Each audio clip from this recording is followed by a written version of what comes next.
সম্মানিত সুধীমণ্ডলী, সবাইকে ভালোবাসা এবং শুভেচ্ছা জানিয়ে আমি আজকের আলোচনা শুরু করার আগে আমি একটা ভিডিও ফুটেজ আপনাদের সামনে প্লে করে শোনাই, তারপর আমি মূল কতদিন আলোচনা ক্ষমতায় থাকলে ভালো হবে আপনার? ইউনূস সাহেবের কতদিন ক্ষমতায় থাকলে ভালো হবে আপনারা মনে করেন? ইউনূস সাহেব এই মুহূর্তে যদি ক্ষমতা ছাড়ে দেয় দেশ ভালো হবে। আচ্ছা আচ্ছা, এটা হচ্ছে আপনাদের অভিমত আর কি। আচ্ছা, সামনে দুর্নীতি মুক্ত বাংলাদেশ গড়ার জন্য আপনারা কাকে ক্ষমতা দেখতে চান? আবার শেখ হাসিনা কাকে ক্ষমতা দেখতে চান? 90% আওয়ামী লীগ। ইউনূস সাহেবের কতদিন ক্ষমতায় থাকলে ভালো হবে আপনারা মনে করেন? ইউনূস সাহেব এই মুহূর্তে যদি ক্ষমতা ছাড়ে দেয় দেশ ভালো হবে। আচ্ছা আচ্ছা, এটা হচ্ছে আপনাদের অভিমত আর কি। দর্শক শ্রোতারা শুনেছেন তো, এই ভদ্রলোক বলেছেন এই মুহূর্তে ইউনূস ক্ষমতা ছাড়লে ভালো হয়। এই বিষয়টা নিয়ে আমি ব্যাখ্যা বিশ্লেষণ করব, তারপর আর একটু সামনের দিকে যাই। আবার তো আমি দুইবার প্লে করছি আপনাদের বোঝার জন্য, আবার শুনুন।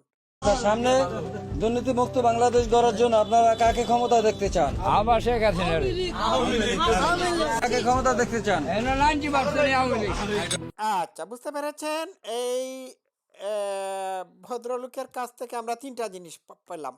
নাম্বার ওয়ান, ইউনূস এই মুহূর্তে ক্ষমতা ছাড়লে ভালো হয়, অর্থাৎ ইউনূসের দেশ চালানোর আর কোনো যোগ্যতাই থাকছে না।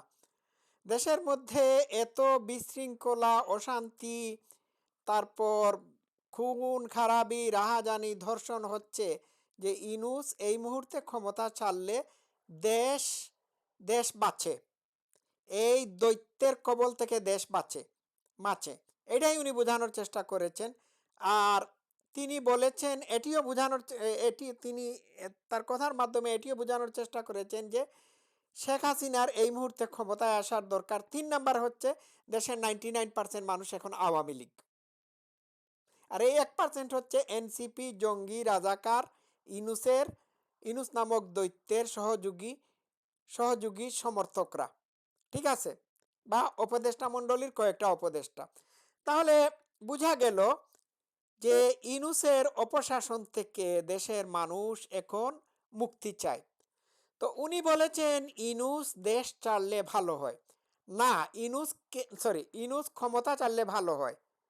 আমি বলবো ক্ষমতা চাললে তো ভালো হবেই, কিন্তু ইউনূস যাতে দেশ ছাড়তে না পারে, ক্ষমতা ছাড়তে হবে তাকে।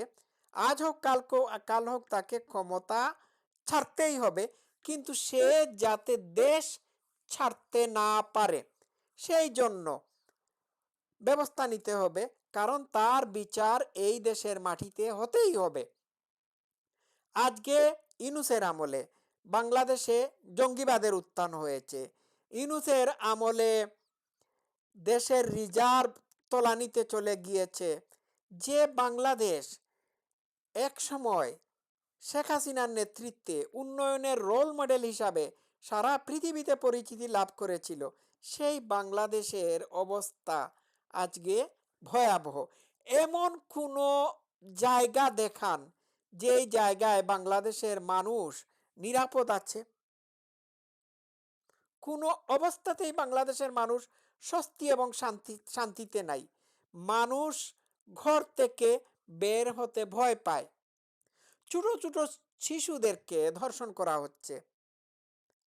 ঘরের ভিতর ঢুকে গিয়ে গৃহবধূকে তার স্বামীর সামনে গণধর্ষণ করা হচ্ছে।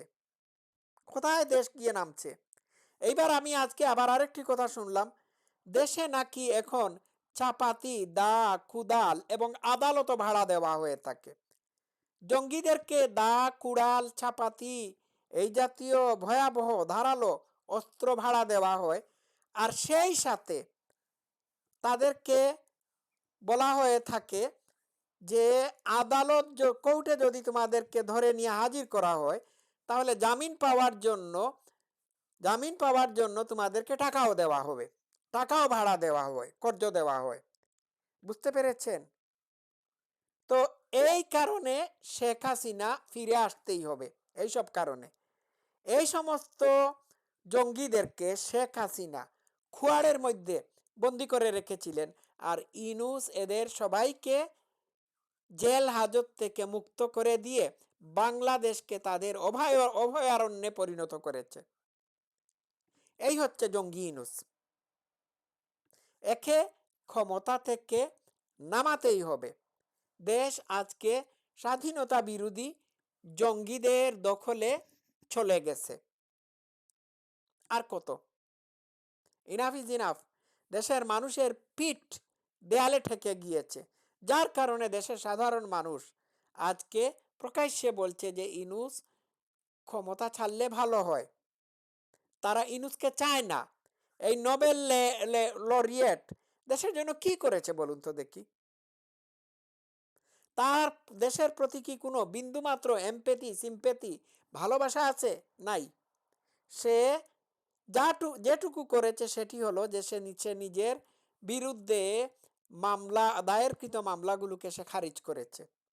Corrupt person. এই ইউনূস হচ্ছে এমন একটি ব্যক্তি যে আন্তর্জাতিক কমিউনিটিকে পর্যন্ত করাপ্টেড করে ফেলেছে। জঘন্য একটা বর্বর।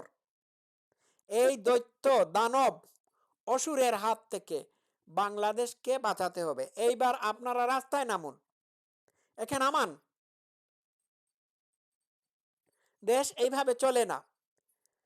দেশের এমন কোন জায়গা দেখান যে জায়গায় মানুষ দুর্ভোগের শিকার হচ্ছে না?